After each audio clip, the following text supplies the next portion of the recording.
because I don't want that whoever my learner is, they should suffer with respect to the topics at least that I teach. Economics एक ऐसा subject है जिसको रात को रटो वो सुबह सफा हो ही जाता है, फिर रिगार्डलेस आप रटने में कितने अच्छे हो, it does not even matter.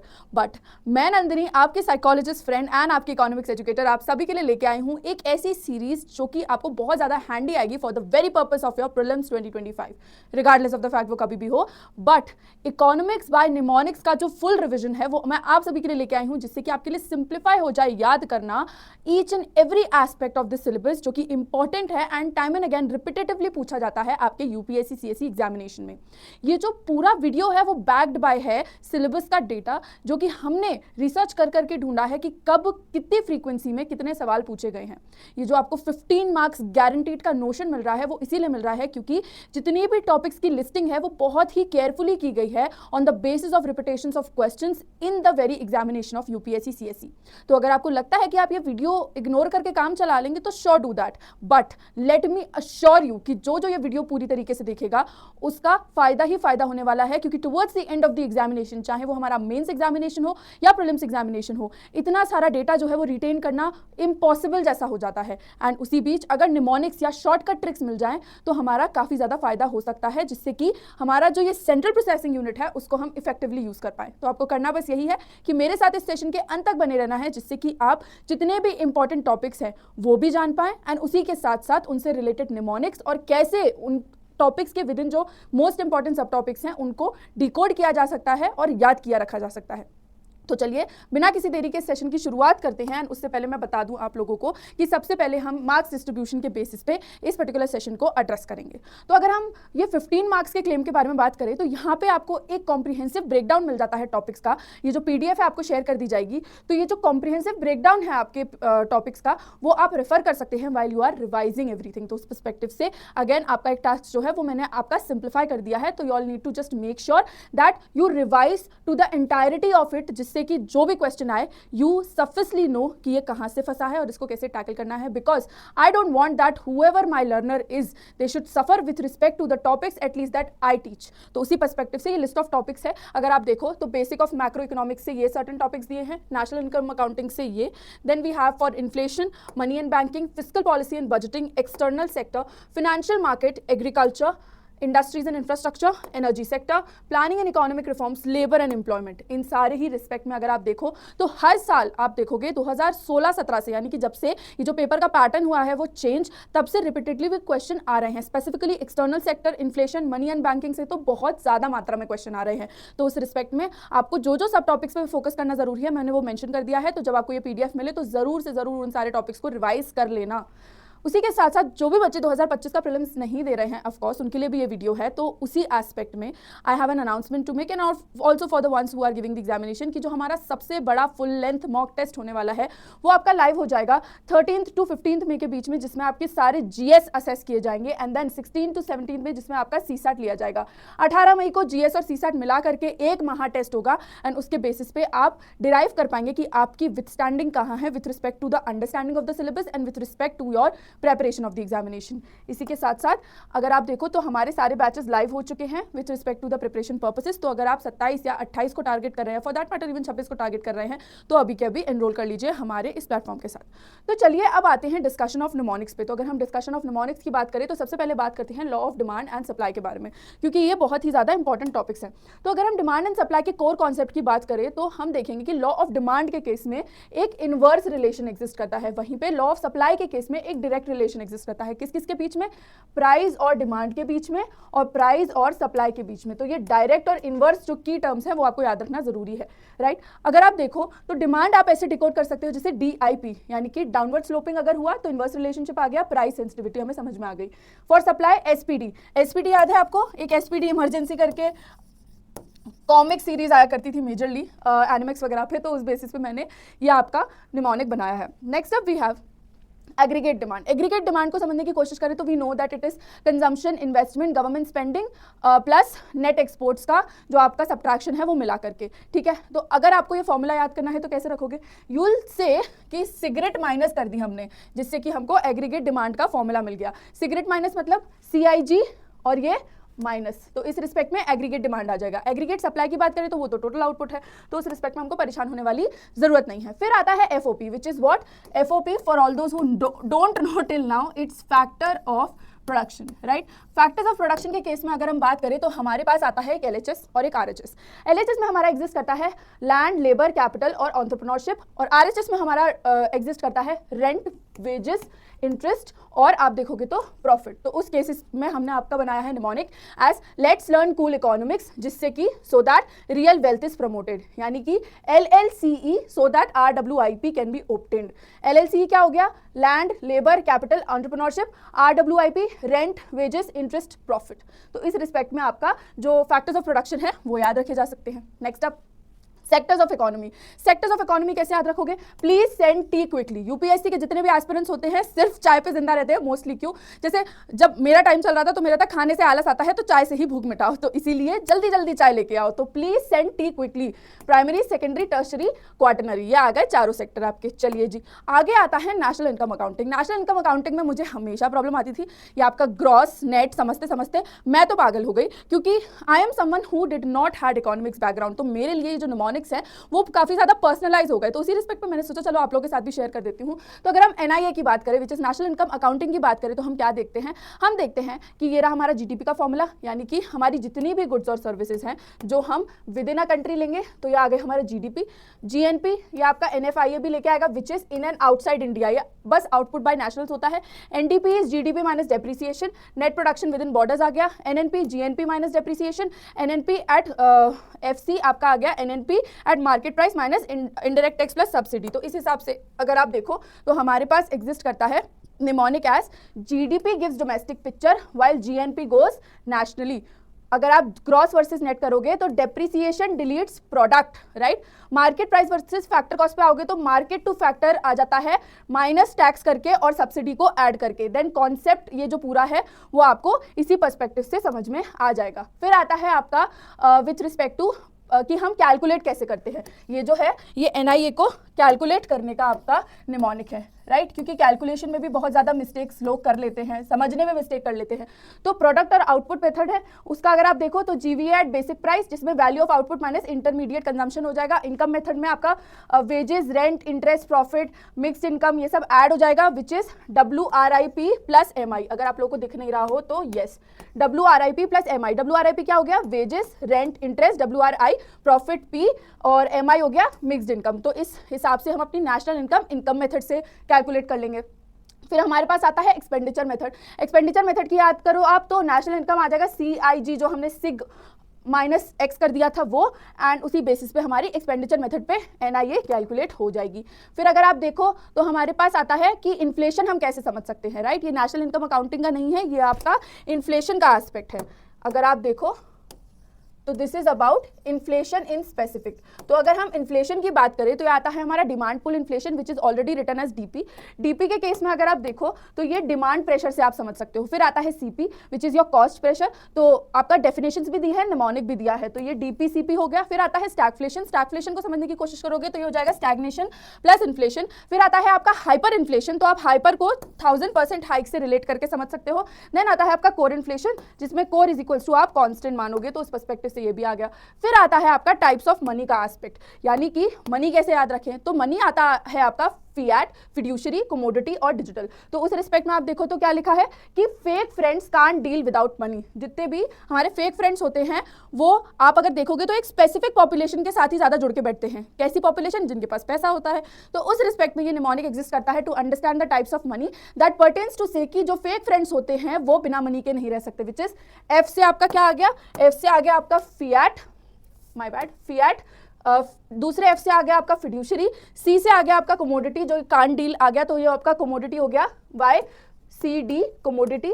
Then without money पे आप डिजिटल पे ट्रांसमिट कर सकते हो अपने जो अंडरस्टैंडिंग के एस्पेक्ट है उसको, विच इज D से भी आप इसको रिलेट करके समझ सकते हो। फिर आता है कि हम मनी सप्लाई को मेजर कैसे कर सकते हैं। तो मनी सप्लाई मेजरमेंट की जब बात होती है तो it pertains to deal with CDO for M1 at time for M3, क्योंकि हमारे पास क्या क्या है मनी सप्लाई के केस में मेजर्स में M1, M2, M3 और M4। तो जब हम M1 से लेके M4 तक की बात करते हैं तो हमको जब क्या निकालना है, हमको जब करेंसी डिमांड डिपॉजिट निकालने हैं तो हम M1 पे फोकस करेंगे। देन अगर हम टाइम ऐड करते रहेंगे इन सब पे कि saving deposit in post office हुआ तो M2 हो गया, टाइम डिपॉजिट हुआ जो कि हम सबसे ज़्यादा यूज़ करते हैं तो वो M3 हो गया, and total post office deposit पे आएंगे तो वो M4 हो जाएगा, जिसके बेसिस पे ये हमारा एक्चुअल में एग्जिस्ट करता है। Now if you want to remember, M1 is for CDO, M2 is for M1 plus post office saving which is PO saving, then M3 is for M1 plus time which also gives you broad money, then M4 gives your M3 plus all PO deposits। तो इस respect में आपका money supply measures का जो aspect है जो RBI ने दिया है वो del 2 हो जाएगा।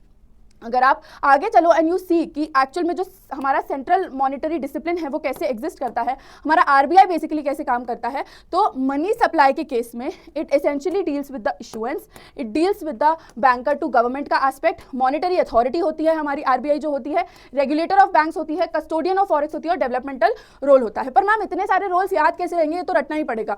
तो रटो पर कम रटो, चंक्स में रटो। कैसे रटोगे, तो रटने की एस्पेक्ट अगर आप देखोगे इधर तो you just have to remember the mnemonic as I really believe central monetary discipline. जो सेंट्रल मॉनेटरी डिसिप्लिन है उसमें मैं बहुत विश्वास रखता हूँ। कैसे, सो आई इज फॉर कि इशूअर हो जाएगा, आर इज फॉर अगर आप देखो तो आपका मैनेज करेगा सारे गवर्नमेंट अकाउंट्स को, आपके रुपी को, बी से अगर हम आए तो वो हमारा बैंकर टू गवर्नमेंट हो जाएगा, सी से अगर आप देखो तो कस्टोडियन ऑफ फॉरेक्स हो जाएगा। तो इसी बेसिस पे आप इसको जॉट डाउन कर सकते हो कि कैसे हम मनी सप्लाई के बारे में और ज्यादा कमेंट कर सकते हैं। फिर आता है हमारा बैंकिंग रेगुलेशंस। बैंकिंग रेगुलेशंस के एस्पेक्ट में अगर आप देखो तो हमारे पास मेजरली 3 फंक्शंस है। One is NPA, other one is PCA which is prompt corrective action, and third is Basel norms. जिसमें बेसल नॉर्म्स और एनपीए आपके बहुत इंपॉर्टेंट है। क्यों, क्योंकि आपके ये करंट अफेयर्स में भी है। ये मैंने आपको प्रीवियस वीडियो में बताया था जो आपकी टॉपिक्स वाली वीडियो थी जिसमें मैंने लिस्ट डाउन किया था आपको कि ये सारे टॉपिक्स काफी इंपॉर्टेंट है। तो आप ये कैसे याद रखोगे, ये याद रखने का बहुत ईजी फॉर्मूला है, एनपीए हिट्स बैंक। ऑफकोर्स हमको पता है जो नॉन परफॉर्मिंग असेट्स होती हैं वो बैंक्स पे ही हिट करती हैं, तो पीसीए जो है वो इस हिट को क्योर करता है। ये जो चोट आई है बैंक को उसको सही करने का जिम्मा पीसीए पे आ जाता है, और बेसिल इस पूरी चीज को, इस पूरे सिस्टम को इंश्योरेंस प्रोवाइड करता है। तो उस बेसिस पे पैसा खर्च नहीं होता। तो हेंस अगर हमको बैंकिंग रेगुलेशन समझना है तो हमको ये वाला जो निमोनिक है वो काफी ज्यादा हैंडी आएगा। Next up we have union budget structure. अब यूनियन बजट स्ट्रक्चर क्यों समझना इंपॉर्टेंट है, क्योंकि इसमें वेरियस पार्ट्स हैं जो हमें डील करने ही पड़ते हैं।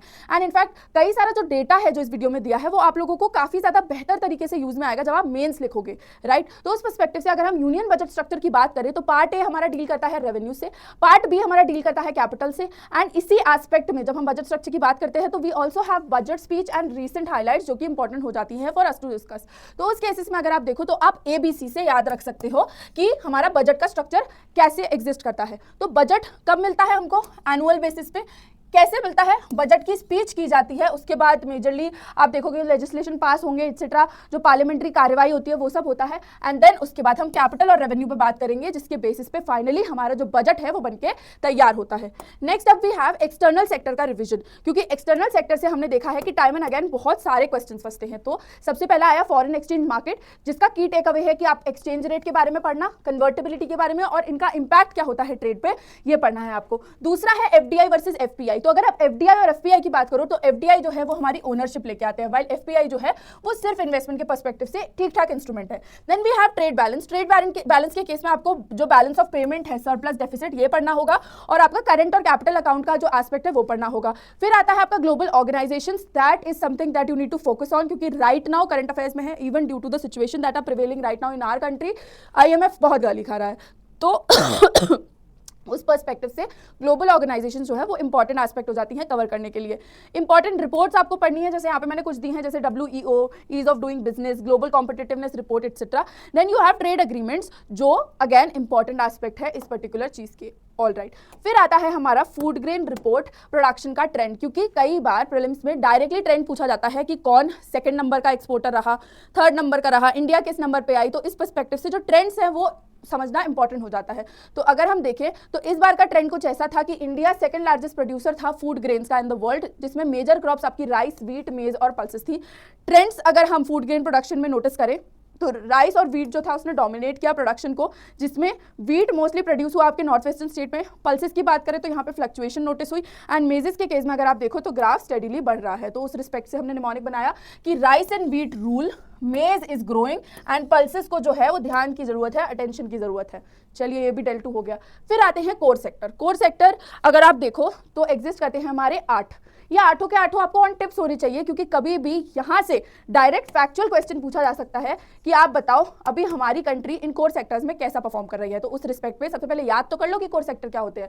तो कोर सेक्टर याद करने के लिए आप कर सकते हो, कॉलेज क्राउड ने रोड साइड फ्राइज से चटनी एंजॉय की। क्यों? क्योंकि चटनी ज्यादा टेस्टी थी। मोमोज ब्लैंड होते हैं, चटनी मस्त होती है। तो चटनी एंजॉय की बच्चों ने कैसे, कहाँ के बच्चे थे? कॉलेज क्राउड के बच्चे थे। तो उस रिस्पेक्ट से आप समझ पाओगे इसको रिलेट करके कैसे। कॉलेज के सी से सी यह हो गया आपका कोल, क्राउड के सी से सी ये हो गया क्रूड ऑयल, ने natural gas, road side refinery products, right. फिर आया आपका fries which is fertilisers, fries के बाद आया से विच इज स्टील, फिर चटनी से सीमेंट और एंजॉय की से इलेक्ट्रिसिटी। तो इस बेसिस पे आपका ये निमोनिक भी बनके तैयार हो गया। फिर आया क्या आपका, फिर आता है कि ये जो कोर सेक्टर्स हैं वो सर्टेन आपके लेबर कोड्स एक्सेट्रा के बारे में भी बात करते हैं, क्योंकि हमारी जो एंटरप्रेन्योरशिप एस्पेक्ट है वो बिना एक्ट्स के, बिना लॉज के एग्जिस्ट नहीं कर सकती। तो उस पर्सपेक्टिव में अगर आप देखो तो we have the code on wages 2019 का, फिर इंडस्ट्रियल रिलेशन कोड, फिर occupational safety health and working condition code और फिर सोशल सिक्योरिटी कोड। तो उस रिस्पेक्ट में हमारे ये एक्ट्स और लॉज एग्जिस्ट करते हैं, जिनको याद रखने के लिए आपको विश करना पड़ेगा। कैसे करोगे विश? तो वेजेस, इंडस्ट्रियल, सेफ्टी, सिक्योरिटी, इस निमोनिक से आपको ये जो हमारे एक्ट्स और लॉज है वो याद रख सकते हैं। Mind you this does not have to do with core sector only, ये आपके मेजरली एक्ट्स और लॉज हैं जो इंपॉर्टेंट है with respect to your industry, with respect to your Indian economy. चलिए फिर आता है आपका कुछ मोस्ट इंपॉर्टेंट निमोनिक्स जो मैंने अदरवाइज आपको नहीं बताए, जो अलग अलग टॉपिक से एग्जिस्ट करते हैं। What all are those? Let's quickly discuss these and फिर एंड करते हैं सेशन को, जिससे कि आपका रिवीजन का एस्पेक्ट आप केटर टू कर पाओ, राइट। तो आता है फॉरेन एक्सचेंज मार्केट, या आप फायर से याद रख सकते हो। कैसे? फॉरेन एक्सचेंज क्या है? कुछ नहीं है, प्राइसिंग है एक्सचेंज की। तो foreign exchange is rate and exchange. तो फायर। फॉरेन इन्वेस्टमेंट की बात करें तो FDI full control, FPI paper investment, all right. FDI direct ownership, FPI portfolio जिसमें कंट्रोल लिमिटेड रहता है। ट्रेड एग्रीमेंट याद रखना है तो आर सेपा एफटीए, यानी कि जो रीजनल सेपा है फ्री ट्रेड के लिए। कैपिटल मार्केट इंस्ट्रूमेंट एसडिप से याद रख सकते हो, एसडिप्स हमारे एनीवे एग्जिस्ट करते हैं। तो which is your shares, debentures, IPOs, bonds for capital growth. फिर आता है credit rating agencies. Credit rating agency आपकी CIM most important which is CRISIL, ICRA और मूडी। एमएसपी आता है, एमएसपी का मतलब minimum support maximum protection, all right. फिर आता है आपका सेंसस सर्वे रिपोर्ट, जो कि आपको एग्रीकल्चरल लैंडस्केप समझने में ईज अप करता है। फिर fertilisers for growth, subsidies for affordability, right. Government securities की अगर हम बात करें तो हमारे पास आता है पीएम किसान for income, PM FBI for protection और ई नाम फॉर मार्केट एक्सेस। फिर एग्रीकल्चरल रिफॉर्म्स आते हैं हमारे, जिसमें हम रिफॉर्म्स फॉर मार्केट एक्सेस लेके आते हैं, जिससे इंटरमीडियरीज यानी कि जो बीच के लोग पहले जो मुनाफा होता था वो खा जाया करते थे, उनको हटाने के लिए एग्रीकल्चरल रिफॉर्म्स किए गए। फिर कुछ एक्ट्स आते हैं जिसमें आप देखो आईबीसी आता है इंसॉल्वेंसी के लिए, कंपनीज एक्ट आता है गवर्नेंस के लिए, और पॉलिसी फॉर ग्रोथ का एक आता है। फिर आता है power sector which exist for thermal, hydro, nuclear और रिन्यूएबल, जिसको आप याद रख सकते हैं कैसे कि द ह्यूज न्यूक्लियर रिसोर्सेज। तो थर्मल, हाइड्रो, न्यूक्लियर और आपका renewable. Disinvestment PLI make in India, तो don't postpone make in India से आप याद रख सकते हो इसको। फिर आती है कुछ schemes which is your skill work and generate, which is skill India, MNREGA, MG NREGA और पीएमईजीपी। तो इस रिस्पेक्ट से आप अपने खुद के निमोनिक्स भी बना सकते हो, और एक बहुत ही अच्छी डील होती है निमोनिक्स से चीज़ों को याद रखना, क्योंकि आपको एक लंबे टाइम के लिए रिटेन रहता है, बिकॉज आपको एक टंकी भर के इन्फॉर्मेशन नहीं रखनी है बल्कि मग्गा भर के इन्फॉर्मेशन रखनी है, जिसकी वजह से और ज़्यादा रूम बन जाता है आपके अदर डेटा के लिए, जो कि इस एग्जामिनेशन के लिए बहुत ज़्यादा इंपॉर्टेंट है कि हम अपने ब्रेन को कंपार्टमेंटलाइज करें, जिसके वाया हम मैक्सिमम आउटपुट ऑब्टेन कर सकें अपने ब्रेन के साथ।